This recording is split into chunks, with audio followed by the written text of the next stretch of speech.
ഇത് കണ്ടപ്പോൾ തന്നെ നിങ്ങൾക്ക് ഏതാണ് സ്ഥലമെന്ന് മനസ്സിലായി കാണുമല്ലേ? അതെ, പത്മനാഭപുരം പാലസാണ്. തമിഴ്നാട്ടിലാണെങ്കിലും ഇപ്പോഴും നമ്മുടെ കേരള പുരാവസ്തു ഗവേഷണ കേന്ദ്രത്തിൻ്റെ കീഴിൽ തന്നെയാണ് പത്മനാഭപുരം പാലസ് ഇപ്പോഴും സ്ഥിതി ചെയ്യുന്നത്. ഞാനിതിൻ്റെ ചരിത്രത്തെക്കുറിച്ചോ അല്ലെങ്കിൽ പുരാവസ്തു ഗവേഷണത്തിൻ്റെ കാരണത്തിനെക്കുറിച്ചോ ഒന്നും പറയാൻ വന്നതല്ല.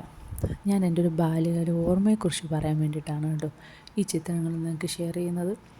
എന്തെന്ന് വെച്ചാൽ, ഞാൻ എൻ്റെ വിവാഹം കഴിഞ്ഞതിന് ശേഷമാണ് കേട്ടോ ഒരുപാട് യാത്രകൾ ചെയ്തിട്ടുള്ളത്. ഒരുപാട് പേര് പറഞ്ഞു കേട്ടിട്ടില്ല, വിവാഹം കഴിക്കുമ്പോൾ നിൻ്റെ ഭർത്താവ് നിന്നെ കൊണ്ടുപോകും എന്നൊക്കെ. പക്ഷേ ശരിക്കും എനിക്കതൊരു ഭാഗ്യമാണ്. കാര്യം ഞാൻ എൻ്റെ വിവാഹം കഴിഞ്ഞതിന് ശേഷമാണ് ഒരുപാട് യാത്രകൾ ചെയ്തിട്ടുള്ളത്. പുള്ളിക്കാരി എന്നെ ഒരുപാട് സ്ഥലത്ത് കൊണ്ടുപോയിട്ടുണ്ട്. അങ്ങനെ ഞാൻ കൊണ്ടുപോയ അവസരങ്ങളിലൊക്കെ പറഞ്ഞിട്ടുള്ളത് പുള്ളിയുടെ അടുത്ത് എൻ്റെ ഒരു ആദ്യത്തെ ഞാൻ എൻ്റെ ജീവിതത്തിൽ ആദ്യം പോയ ഒരു യാത്രയെക്കുറിച്ചിട്ടാണ് കേട്ടോ. അത് നമ്മുടെ പത്മനാഭപുരം പാലസിലാണ്.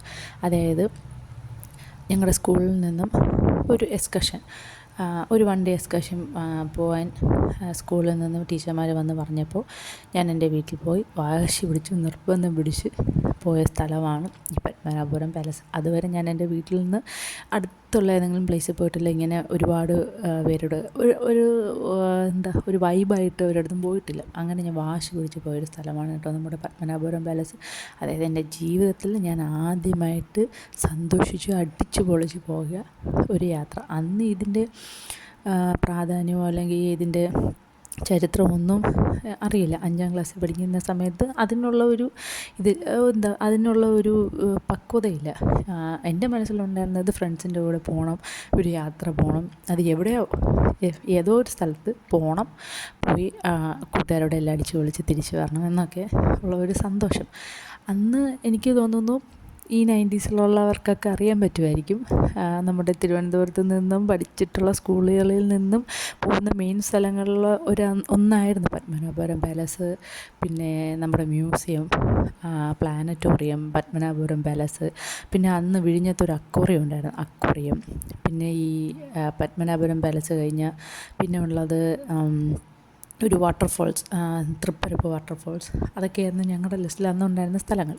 അപ്പോൾ അതുകൊണ്ട് തന്നെ എൻ്റെ ജീവിതത്തിൽ ആദ്യത്തെ ഒരു യാത്ര എന്ന രീതിയിൽ എന്നെ ഇപ്പോഴും ഞാൻ ഒരുപാട് സ്ഥലത്ത് പോയിട്ടുണ്ടെങ്കിലും എൻ്റെ മനസ്സിൽ തങ്ങി നിൽക്കുന്ന ഒരു സന്തോഷത്തിൻ്റെ ഒരു യാത്ര എന്ന് പറയുന്നത്. അത് കഴിഞ്ഞിട്ടുള്ള യാത്രകളൊന്നും സന്തോഷമായിരുന്നില്ല എന്നല്ല പറയുന്നത്, പക്ഷേ അത് അനുഭവിച്ചവർക്കറിയാം. നമ്മുടെ ജീവിതത്തിൽ ആദ്യമായിട്ട് നമ്മൾ അങ്ങനെ പോകുന്ന ഒരു യാത്ര ഒരിക്കലും മറക്കാൻ പറ്റാത്തൊരു യാത്രയായിരിക്കും. അപ്പം ഞാൻ എൻ്റെ ഹസ്ബൻഡിനോട് പറഞ്ഞിട്ടുണ്ട് എനിക്കിവിടെ വീണ്ടും പോകണമെന്ന്.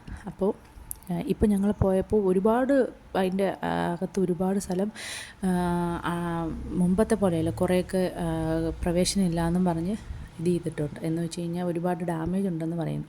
അപ്പോൾ ഞാൻ ഈ വീഡിയോസ് എടുത്തതെന്ന് വെച്ച് കഴിഞ്ഞാൽ എൻ്റെ മക്കൾക്ക് എനിക്ക് പറഞ്ഞു കൊടുക്കാമല്ലോ, അമ്മ ആദ്യമായി സന്തോഷമായിട്ട് പോയ സ്ഥലമാണ്. ചിലപ്പോൾ അന്ന് എന്തെങ്കിലും ഇത് കാരണം ഡാമേജൊക്കെ കൂടുതലാണെങ്കിൽ ചിലപ്പോൾ വിസിറ്റേഴ്സ് അലൗഡ് അല്ലെങ്കിലും അങ്ങനെ ഞാൻ എടുത്തതാണ് കേട്ടോ. അപ്പോൾ ഞാനിന്ന് ഗാലറി നോക്കി ഇത് കണ്ടപ്പോൾ എനിക്ക് തോന്നി നിങ്ങളോടൊന്ന് ഷെയർ ചെയ്യണോ. അപ്പോൾ അത്രയേ ഉള്ളൂ. ബൈ.